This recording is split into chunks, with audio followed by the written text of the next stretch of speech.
Minus के Q1 Q2 by R, R की value increase होगी, R की वैल्यू इंक्रीज होगी तो U की वैल्यू भी इंक्रीज होगी, क्योंकि R की वैल्यू इंक्रीज होगी तो ये लेस नेगेटिव होता जाएगा। Question number 5, electric field minus del B by del X, ये वाला इतना हो गया, तो इलेक्ट्रिक फील्ड की वैल्यू आ गई -4x I cap plus 2y J cap, value put कर दिया यहाँ पे।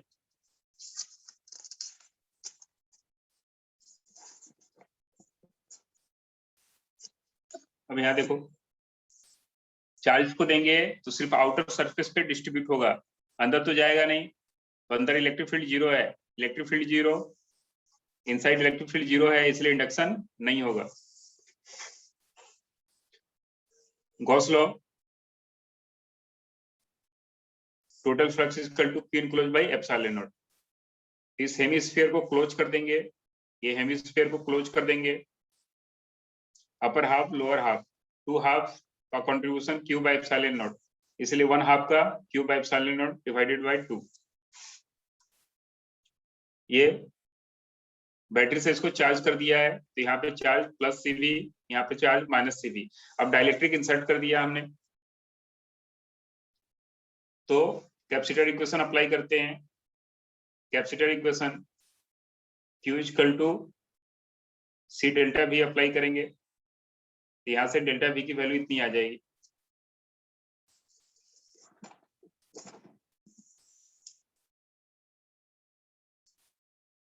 यहाँ पर कैपेसिटर ऐसे अरेंज हो रहा है, C C C, 3 कैपेसिटर एक कॉमन पॉइंट M पे कनेक्टेड है, 3 कैपेसिटर कॉमन पॉइंट A पे कनेक्टेड है, 4 कैपेसिटर कॉमन पॉइंट M पे कनेक्टेड है, और एक कैपेसिटर प्लेट B पे कनेक्टेड है, ऐसे कनेक्टेड है ये। क्वेश्चन नंबर 16, व्हीटस्टोन ब्रिज है, व्हीटस्टोन ब्रिज है तो 4 ओम होगा, ये फ्यूज रजिस्टर होगा, ये फ्यूज रजिस्टर्ड होगा। क्वेश्चन नंबर 22, सिमेट्री है, सिमेट्री पॉइंट पे मैग्नेटिक फील्ड की वैल्यू 0 होती है, सिमेट्री पे मैग्नेटिक फील्ड की वैल्यू 0 होती है। क्वेश्चन नंबर 32, करंट ऐसे फ्लो हो रहा है, करंट की वैल्यू डिक्रीज हो रही है, इस करंट से मैग्नेटिक फील्ड का डायरेक्शन कॉपी के आउटसाइड, लेंज लॉ अप्लाई करेंगे तो डायरेक्शन ऐसा होगा। एवरेज करंट का फॉर्मूला होता है y dt integration divided by dt integration, y की वैल्यू यहाँ से पुट करेंगे, स्ट्रेट लाइन का इक्वेशन है, करंट यहाँ स्ट्रेट लाइन वेव टाइप का दिख रहा है, तो करंट की वैल्यू यहाँ पुट किया, एवरेज के लिए हम लोग इंटीग्रेट करते हैं, इंटीग्रेट कर दिए 0 से t तक। क्वेश्चन नंबर 36,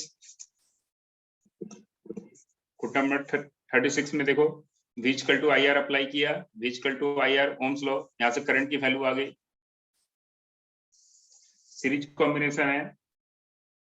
कॉम्बिनेशन है तो सभी में करंट की वैल्यू सेम आएगी, सीरीज है तो सभी में करंट की वैल्यू सेम आएगी।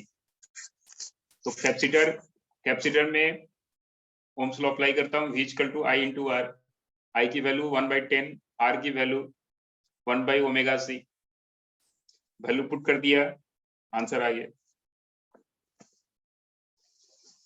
Question number 37, average value calculate करना है, A plus B sine omega T, average value, constant का एवरेज वैल्यू वही होता है, कांस्टेंट का एवरेज वैल्यू वही होता है, साइन थीटा का एवरेज वैल्यू 0 होता है 1 साइकिल में, साइन थीटा की एवरेज वैल्यू 1 साइकिल में 0 होता है। क्वेश्चन नंबर 38, क्वेश्चन नंबर 38 में सर्किट दिया है, RMS वैल्यू, हमेशा यहाँ पे कुछ दिया नहीं है तो RMS वैल्यू का यूज करेंगे, ये पिक वैल्यू है तो RMS वैल्यू यहाँ पे मिल जाएगी 100, V1 की वैल्यू 80 है, 80 वोल्ट। ये फेजर मेथड अप्लाई किया, ये V1 है, यहाँ पे इंडक्टर, यहाँ पे कैपेसिटर,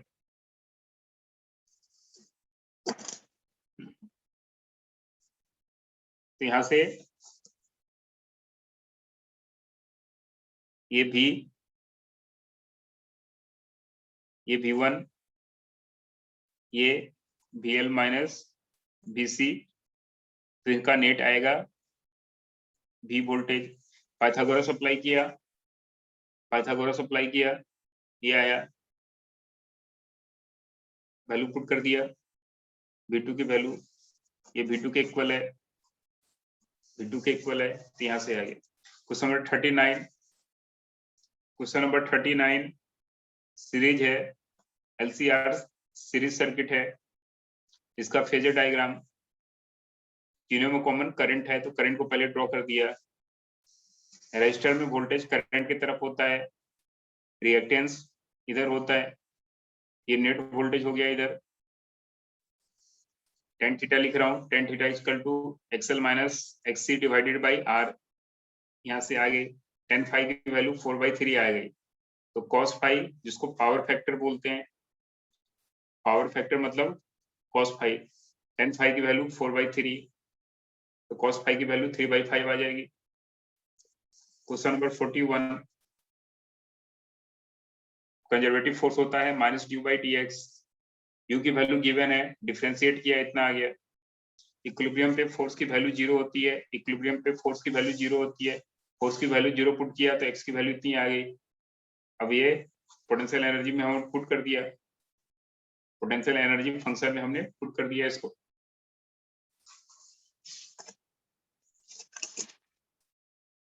आगे बिल्कुल इजी है, क्वेश्चन नंबर 42 देख सकते हो, question number 42, question number 42, simple pendulum A से रिलीज किया है, काइनेटिक एनर्जी चाहिए तो मैकेनिकल एनर्जी कंजर्वेशन अप्लाई करते हैं। ए से बी यहाँ है, ये angle 30 degree, U initial, K initial, U final, K final. Initial potential energy 0 लिया, काइनेटिक एनर्जी 0 रिलीज किया है, potential energy minus M G L sine 30 plus K F, यहाँ से आ गया आंसर।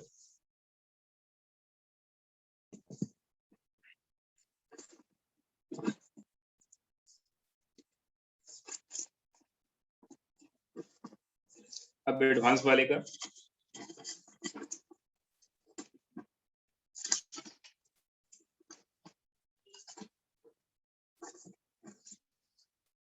सिंपल प्रोजेक्टाइल टाइप का है क्वेश्चन, प्रोजेक्टाइल टाइप का है, बस एक्सेलरेशन ड्यू टू ग्रेविटी, उसके बदले यहाँ पे आपको इलेक्ट्रोस्टैटिक फोर्स को देखना है।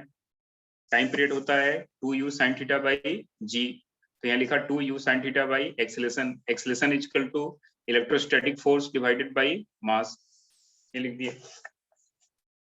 क्वेश्चन नंबर 2, क्वेश्चन नंबर 2 में पार्टिकल यहाँ पे है, यहाँ से यहाँ गया, तो मैकेनिकल एनर्जी कंजर्वेशन अप्लाई करते हैं। इलेक्ट्रोस्टैटिक फोर्स का जो वर्क डन होगा वही एनर्जी में कन्वर्ट होगा। यहाँ पे free body diagram, Fc equal to mv²/r apply किया, मोशन सर्कुलर है तो नेट फोर्स देख सकते हो आप, ये सेंटर है, T minus Q equal to mv²/r, यहाँ से वैल्यू आ जाएगी, ये पुट करना होगा। Question number 4, electric field lines और एरिया वेक्टर के बीच का एंगल यहाँ पे 90 डिग्री है, इसलिए फ्लक्स की वैल्यू 0 होगी। Question number 5, question number 5, third option third, ये रॉन्ग है क्योंकि ये मेटल है, मेटल पे electric line of force normally hit करता है, मेटल पे electric line of force normally hit करता है, मेटल पे electric line of force normally hit करता है। ये देखो गोल्ड लीफ इलेक्ट्रोस्कोप है, चार्ज है इसमें नेगेटिव, अगर ये पॉजिटिव चार्ज देंगे तो ये इसको न्यूट्रलाइज करेगा तो रिपल्सन कम होगा, इसलिए कन्वर्ज होगा। ये किस केस में, जब चार्ज पॉजिटिव चार्ज की वैल्यू इससे कम है, अगर पॉजिटिव चार्ज की वैल्यू नेगेटिव चार्ज से ज्यादा है तो इसका कुछ पार्ट न्यूट्रलाइज करने में चला जाएगा और कुछ पार्ट से फिर से इसमें पॉजिटिव चार्ज आएगा, तो पहले वैल्यू डिक्रीज होगा, पहले ये कन्वर्ज होगा फिर डाइवर्ज होगा, ये दो केस आएगी।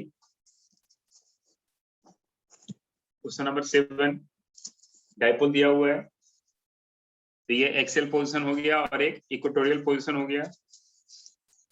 एक डाइपोल बी के लिए इक्वेटोरियल पोजीशन हो गया, डाइपोल ए के लिए ये एक्सियल पोजीशन हो गया। क्वेश्चन नंबर 8, यहाँ पे चार्ज निगेटिव था, निगेटिव से पॉजिटिव आया, तो बैटरी से चार्ज सप्लाई होगा, इतना होगा। वर्क डन बाय बैटरी होता है EMF into charge. Question number 9, electric line of force और इक्विपोटेंशियल सरफेस परपेंडिकुलर होता है, तो इन दोनों का डॉट प्रोडक्ट 0 आएगा। क्वेश्चन नंबर 10, क्वेश्चन नंबर 10 में जो वेरिएबल रेजिस्टेंस है उसको आर लिया और रिमेनिंग रेजिस्टेंस को हमने सीरीज पैरेलल में स्प्लिट कर दिया, तो आर आ गया। फिर अप्लाई किया हमने maximum power transfer theorem. Maximum power transfer theorem, internal resistance और वेरिएबल रेजिस्टेंस इक्वल होगा तो पावर सप्लाई मैक्सिमम होता है, तो आर की वैल्यू 7 ओम होगा।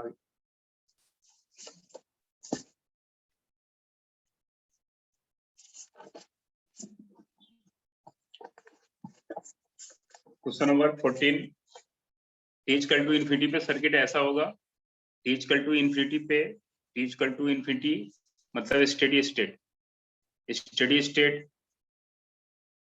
यहाँ पे सर्किट ऐसा होगा, ये शॉर्टिंग हो जाएगा, यहाँ से करंट जो आएगा वो सारा इससे होके चला जाएगा, इससे कोई करंट नहीं जाएगा, शॉर्टिंग बोलते हैं इसको।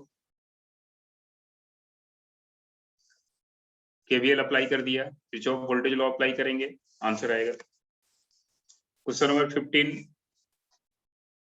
अल्टरनेटिंग करंट है, मान लो इसमें करंट I1 गया, इसमें करंट I2 गया। I1 की value total EMF by total impedance, I2 की value total EMF by total impedance. I1 I2 की वैल्यू आ गई, I1 total EMF by total impedance, total EMF by total impedance. अब देखो फेजर मेथड अप्लाई किया, ये omega T axis ले लिया, तो करंट की वैल्यू I1, सीरीज कॉम्बिनेशन है तो ये I1 हुआ, ये VC हो गया और ये VR हो गया, तो यहां से नेट इधर आया। सेकंड वाले पाथ में ये I2 लिया, रेजिस्टेंस में वोल्टेज का डायरेक्शन करंट की तरफ होगा, ये VL आ गया, यहाँ से नेट इधर आ गया। तो आप देख रहे हो नेट ईएमएफ है, उससे I2 लैग कर रहा है, नेट ईएमएफ से I1 लीड कर रहा है। नेट ईएमएफ से I2 लैग कर रहा था और I1 लीड कर रहा था, उसको एक कॉमन सर्किट में ड्रॉ कर दिया। यहाँ पे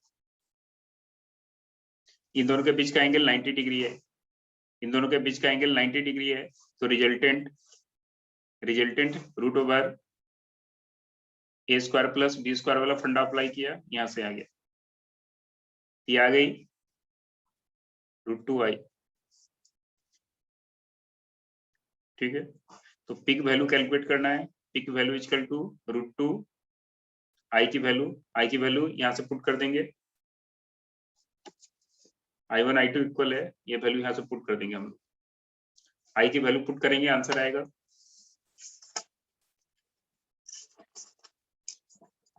क्वेश्चन नंबर 16, यहाँ भी देखो अल्टरनेटिव करंट, यहाँ पे एक्सएल की वैल्यू 10 ओम हो गया, तो यहाँ देखो R1 plus R2 Ohm's law apply किया, Ohm's law R1 plus R2 into 5 equal to 25। ठीक है, और यहाँ पे ये बॉक्स में रेजिस्टेंस है, हमें तो मालूम नहीं कैपेसिटर है या इंडक्टर है। कैपेसिटर होगा तब अलग केस बनेगा, इंडक्टर होगा तो अलग केस होगा, दो केस होगा। तो R1 plus R2 equal to 5, ये तो पॉसिबल है नहीं, इसको सॉल्व किया तो R1 plus R2 equal to 5, ये तो पॉसिबल नहीं है, तो एक ही पॉसिबिलिटी है R1 minus R2 equal to 5 होगा, बट इसमें बड़ा कौन है पता नहीं, एक बार R1 minus R2 equal to 5 लेते हैं, एक R2 minus R1 equal to 5 लेते हैं, यहाँ से आंसर आ गया। R1 की वैल्यू अगर 10 है तो R2 की वैल्यू दो पॉसिबिलिटी आ सकती है।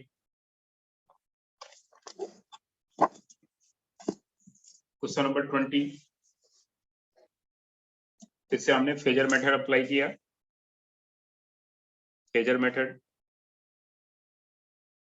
क्वेश्चन नंबर 20 में हमने फेजर मेथड फिर से अप्लाई किया है।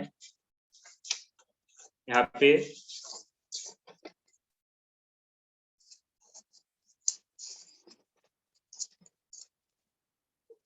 पैरेलल कॉम्बिनेशन है, तो सबसे पहले वोल्टेज ड्रॉ कर दिया, क्योंकि वोल्टेज कॉमन होता है दोनों में पैरेलल में। रजिस्टर में फेजर मेथड अप्लाई किया है 20 में। रजिस्टर में वोल्टेज और करंट सेम डायरेक्शन में होता है। कैपेसिटर में करंट लीड करता है। इसको I1 ले लिया, इसको I2 ले लिया, इसका रिजल्टेंट I आ गया, hypotenuse. tan phi equal to I2 by I1, यहाँ से 4/3 आ गया, यहाँ थीटा की वैल्यू 53 आ गई। तो यहाँ से फंडा अप्लाई कर देंगे, 180 degree equal to pi radian, इसलिए फाई की वैल्यू इस टाइप से हमने लिख दिया। क्वेश्चन नंबर 19, क्वेश्चन नंबर 19 में भी फेजर मेथड अप्लाई किया। फेजर मेथड यहाँ भी पैरेलल कॉम्बिनेशन है, सबसे पहले वोल्टेज एक्सिस ड्रॉ कर दिया। कैपेसिटर में करंट लीड करता है, इंडक्टर में करंट लैग करता है। वैल्यू दे रखा है 0.8 है, 0.6 है। यहाँ से ओम्स लॉ अप्लाई कर दिया, V इक्वल टू IR। यहाँ से आगे क्वेश्चन नंबर 18, उसी तरह फेजर मेथड अप्लाई करेंगे हम लोग। फेजर मेथड से भी हो जाएगा ये। Question number 18,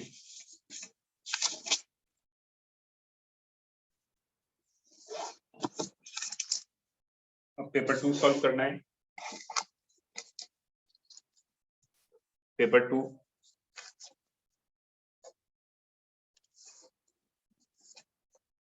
nodal analysis apply करेंगे। जंक्शन पे चार्ज का सम 0 होता है, ये अप्लाई कर दिया। Question number 3, Wheatstone bridge balanced है। व्हीटस्टोन ब्रिज बैलेंस है, उसको आप अप्लाई करो। क्वेश्चन नंबर 8, ये charge Q, positive Q, plus Q, यहाँ माइनस Q। तो देखो कैसे वेरी हो रहा है। Small r less than capital R, electric field की value 0। Small r greater than 2R, electric field की वैल्यू 0। और यहाँ पे in between E proportional to 1/r²। तो इलेक्ट्रिक फील्ड 0 इन दोनों पॉइंट पे हो रहा है, इलेक्ट्रिक फील्ड 0 इन दोनों पॉइंट पे हो रहा है, तो पोटेंशियल कांस्टेंट होगा।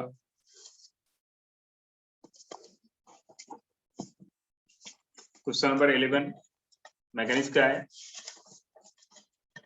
एंगुलर मोमेंटम कंजर्वेशन अप्लाई कर दिया। क्वेश्चन नंबर 13, टी की वैल्यू 2π/ω होता है, t इक्वल टू T/6, इसको हमने लिख दिया, इतना आ गया। यहाँ से एवरेज स्पीड और एवरेज वेलोसिटी ये दोनों अप्लाई किया। Average speed equal to distance by time, और यहाँ पे डिस्प्लेसमेंट बाय टाइम।